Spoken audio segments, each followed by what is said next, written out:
قبل ما نبدأ الفيديو لازم اقولك انك هتندمي قوي لو ما جربتيش الطريقة دي.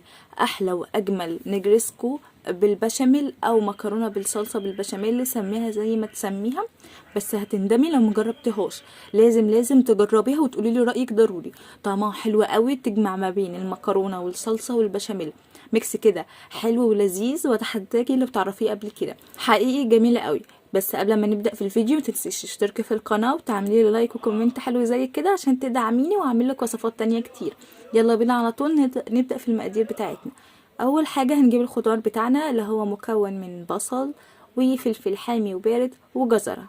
اول حاجه معانا ان احنا هنقطع البصله بتاعتنا قطع صغيره او جوانح بالشكل اللي انت تحبيه، المهم تتقطع، يعني ما ينفعش تبقى سليمه. وبعد ما هقطع البصلة بتاعتي بالشكل اللي قدامك ده، انا هقطعها قطع صغيرة. وطبعا كمية البصل والخضار بتاعنا على حسب هتعملي قد ايه كمية من اللحمة المفرومة. هنا هقطع بصلتين، وهقطع فلفل حامي وبارد برضو قطع صغيرة او جوانح. عايزة بتحبي الحراق زودي، ما بتحبيش استغني عنه عادي، مفيش اي مشكلة. هقطعهم كلهم. وبعد كده هاخد الجزارية بتاعتي هبشرها هي كمان، ما اقطعهاش، لا هبشرها عشان تستوي معايا اسرع، عشان الجزر بياخد وقت. بعد ما بشرت الجزر بتاعي كده هجيب في صينيه هحط فيها معلقه كبيره من السمنه. وبعد كده هجيب كميه اللحمه بتاعتي، انا عامله هنا حوالي ازيد من ربع كيلو لحمه، نص كيلو كده في الرينج ده. انا عايزه اقولك لو اللحمه بتاعتك مجمده وعايزه تستعمليها على طول ومستعجله، هينزل فيديو على طول روحي شوفيه، هيكون فيه ازاي تفكي اللحمة المجمدة او الفراخ المجمد في ربع ساعة بس. هتلاقي الفيديو موجود على القناة وروحوا شوفوه على طول.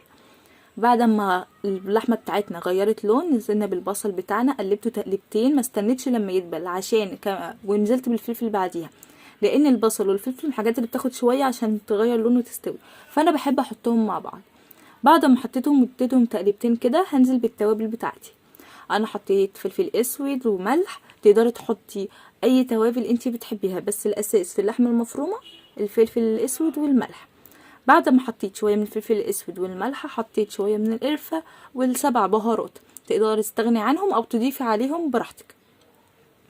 وبعد ما احطهم كده هقلبهم تقلبتين وهسيبها شويه على النار.